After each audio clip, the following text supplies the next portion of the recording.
పేరు silver Prasad Reddy. ZPTC Kothapalli పాఠశాలలో నేను సాంఘిక శాస్త్ర ఉపాధ్యాయుని. మనం ఈరోజు 7వ తరగతికి సంబంధించినటువంటి 3వ పాఠమైనటువంటి చెరువులు భూగర్భ జలాలు అనే పాఠం గురించి మనం చర్చించుకోబోతున్నాం. మన మొదటి భాగంలో చెరువుల గురించి మనం చర్చించాము. ఈరోజు మనం 2వ భాగంలో భూగర్భ జలాలు అనే అంశం గురించి మనం ఇక్కడ చర్చించుకోబోతున్నాం. ప్రధానంగా మనం మొదటి క్లాసులో చదువుకున్నాం చెరువులు ఏ విధంగా నిర్మించబడతాయి, చెరువుల వల్ల ఉపయోగాలు ఏంటి అనే అంశం గురించి చర్చించుకున్నాం. మరి ఇక్కడ ఈ రోజు 2వ భాగంలో భూగర్భ జలం. మనకి ఇక్కడ భూగర్భ జలం అనేటటువంటి ఆ పదంలోనే దాని అర్థం కనబడుతుంది. భూగర్భ జలం, భూమి గర్భంలో ఉన్నటువంటి జలం అంటే భూమి లోపల ఉన్నటువంటి నీరు అని మనం అర్థం చేసుకోవాలి. మరి భూగర్భ జలం వల్ల ఉపయోగం ఏంటి అంటే భూమి లోపల నీళ్లు పెరిగినప్పుడే మనకు బావుల ద్వారా కానీ, మనం గొట్ట బావులు అంటాం కదా, బోర్లు అంటాం కదా, ఆ బోర్ల ద్వారా కానీ మనం నీళ్ళని మనం బయటకు తీసుకొని మనం వ్యవసాయాన్ని సేద్యం చేసుకునేందుకు ఉపయోగపడుతుంది. అంటే ఇక్కడ భూగర్భ జలం అనేది పెరగాలి, భూగర్భ జలాన్ని మనం పెంచుకోవాలి, భూగర్భ జలం వల్ల ఎలాంటి ఉపయోగాలు ఉన్నాయి అనే అంశాన్ని మనం ఇక్కడ చదువుకుందాం. దాంతో పాటుగా భూగర్భ జలాన్ని పెంచేందుకు మన ప్రయత్నం ఏముండాలి, తెలంగాణ గవర్నమెంట్ అంటే ప్రభుత్వాల ప్రయత్నం ఏ విధంగా ఉంది అనే అంశాన్ని మనం దీంట్లో చర్చించుకోబోతున్నాం. ప్రధానంగా భూమి గర్భంలో ఉన్న జలమే భూగర్భ జలం. మనం ఇంతకుముందు చదువుకున్నాం కదా, భూమి గర్భంలో అంటే భూమి లోపల ఉన్నటువంటి నీళ్ళు ఏవైతున్నాయో దాన్ని మనం భూగర్భ జలం అనేందుకు ఆస్కారం ఉంటుంది. మరి భూగర్భ జలం ఏ విధంగా పెరుగుతుంది? ప్రధానంగా ఇక్కడ మనం వర్షం పడ్డ తర్వాత ఆ నీరు ఏమైతుంది, వాగులు వంకలు నదులు ప్రవహిస్తూ పోతూ చివరికి ఇక్కడ భూమి లోపలికి ఇంకిపోతుంది. ఆ భూమి లోపల ఇంకిపోయినటువంటి ఆ నీరునే మనం భూగర్భ జలం అనేందుకు ఆస్కారం ఉంది.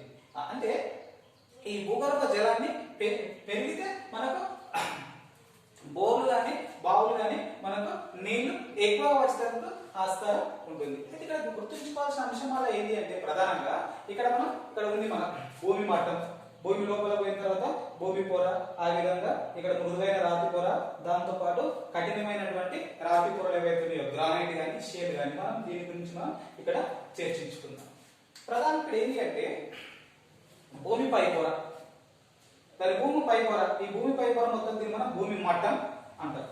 దాని కింద ఉన్నటువంటి దాన్ని మనం ఇక్కడ మృదువైన ఇక్కడ దాని కింద ఉన్నటువంటి దాన్ని భూమి మట్టం కింద ఉన్నదాన్ని మనం భూమి యొక్క పై పొర అంటాం. భూమి పై పొర తర్వాత వచ్చేదాన్ని మనం మృదువైన రాతి పొర అంటాం. దాని తర్వాత వచ్చేదాన్ని మనం కఠినమైనటువంటి పొర, దాంట్లో ప్రధానంగా గ్రానైట్ అని లేదా షేల్ రాయి పొర అని పిలిచేందుకు ఆస్కారం ఉంది. అయితే ఇక్కడ ప్రధానంగా పగుళ్ళు సన్నని రంధ్రాలు ఉండి నీటితో కూడి ఉన్నటువంటి రాతి పొరను మనం మృదువైన రాతి పొర అంటాం. ప్రధానంగా మనకి ఇక్కడ ఉంది కదా, ఈ భూమి పై పొర తర్వాత నెక్స్ట్ పొర ఉన్నది మనం మృదువైన రాతి పొర.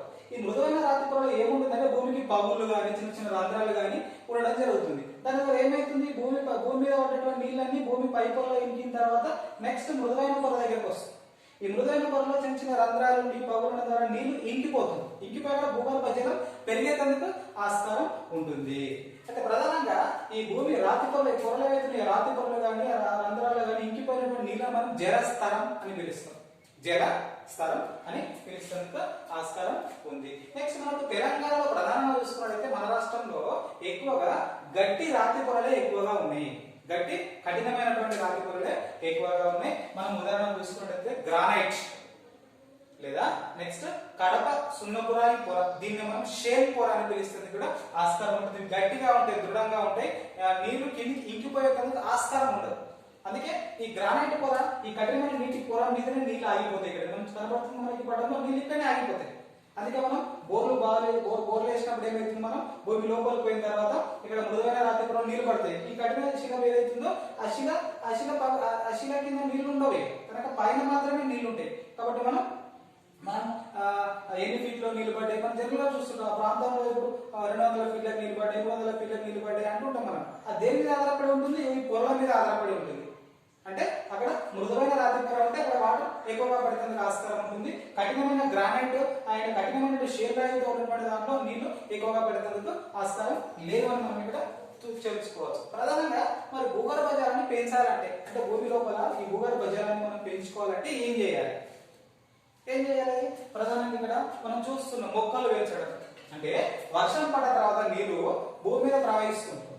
ఆ ప్రవహిస్తున్న నీటి యొక్క వేగాన్ని మనం కట్టడి చేయాలి. నీటి యొక్క వేగాన్ని మనం అడ్డగించాలి. అడ్డగించినప్పుడు నీళ్ళు ఏమైతుంది? భూమి లోపల ఇంకేందుకు ఆస్కారం ఉంటుంది. మరి ఆ భూమి యొక్క వేగాన్ని తగ్గించాలంటే ప్రధానంగా మనం ఏం చేయాలి? భూమి పైన మొక్కలు పెంచాలి, చెట్లు పెంచాలి, ఆనకట్టలు కట్టాలి. వీటి ద్వారా ఏమైతుంది? అక్కడ నీటి యొక్క ప్రవాహ వేగాన్ని మనం తగ్గిస్తాం కాబట్టి తగ్గించడం ద్వారా ఏమైతుంది? నీరు భూమి లోపలికి ఇంకిపోయేందుకు ఆస్కారం ఉంటుంది. దీని ద్వారా మనం భూగర్భ జలాన్ని పెంచేందుకు కూడా ప్రధానంగా ఆస్కారం ఉందని చెప్పుకోవచ్చు. అంటే ప్రధానంగా ఈ భూగర్భ జలాన్ని పెంచేందుకు తెలంగాణ ప్రభుత్వం ఎలాంటి ప్రయత్నం చేస్తుంది అంటే మన ప్రభుత్వాలు ఎలాంటి ప్రయత్నాలు చేస్తుంది? దాంట్లో ప్రధానంగా వాటర్ షెడ్ పథకాలు అంటుంటాం మనం. వాటితో పాటుగా చెక్ డ్యామ్ల నిర్మాణం అంటే వాటర్ షెడ్ పథకం ద్వారా చెక్ డ్యామ్ల నిర్మాణం ద్వారా ఏం చేస్తుంది? నీటి యొక్క వేగాన్ని ఆపి నీటి నిల్వ చేయడం ద్వారా ఆ నీరు భూమి లోపలికి ఇంకిపోయేందుకు దోహదపడుతుంది ప్రభుత్వం. అంటే అదొక ప్రయత్నం. ఎందుకు? భూగర్భ జలాన్ని పెంచేందుకు అని చెప్పుకోవచ్చు. చిన్న ఉదాహరణ మనం చూస్తుంటాం. మనం ఈ మధ్య కాలంలో మిషన్ భగీరథ అనే పథకం ద్వారా తెలంగాణ ప్రభుత్వం ప్రతిష్టాత్మకంగా ఇంటింటికి నల్లా నీరు ఇవ్వాలనే ఉద్దేశం. ఎందుకోసం? నీళ్లు కలుషితమైపోయినాయి కాబట్టి భూమి లోపల ఉన్నటువంటి నీరు ఫ్లోరైడ్ తోటి కలుషితమైపోయినాయి కాబట్టి ఆ నీరు తాగడం ద్వారా ఏమైతుంది? అక్కడ పుట్టుకతోనే మనకు కాళ్ళు వంకరగా, చేతులు వంకరగా మొత్తం మీద ఆ రకంగా మారుతుంది. ఒక ప్రమాదమైనటువంటి అంశం. మరి ఆ విధంగా ఫ్లోరైడ్ అనేది ఎందుకు వస్తుందంటే భూగర్భ జలాలు కలుషితమవుతుంది. మరి భూగర్భంలో ఉన్న నీరు ఏ విధంగా కలుషితమవుతుంది అంటే నీరు ప్రవహిస్తూ భూమి పైన ఉన్నటువంటి వివిధ రకాల శిలలు కావచ్చు, భూమి లోపల ఉన్నటువంటి మిగతా ఖనిజ లవణాలు కావచ్చు, మిగతాయి కావచ్చు, అవి కలవడం ద్వారా భూమి కలుషితమవుతుంది. భూమి లోపల ఉన్నటువంటి భూగర్భంలో ఉన్న జలం కలుషితమవుతుంది. ఆ భూగర్భ జలం కలుషితం కావడం ద్వారా మనకు అనేక రకాలైనటువంటి ఫ్లోరైడ్ సమస్యలకు సంబంధించినటువంటి మనకు వ్యాధులు వచ్చేందుకు ఆస్కారం ఉంది. కాబట్టి అందుకే తెలంగాణ ప్రభుత్వం ప్రతిష్టాత్మకంగా మనకి ఇక్కడ తీసుకున్నటువంటి పథకమే మిషన్ భగీరథ.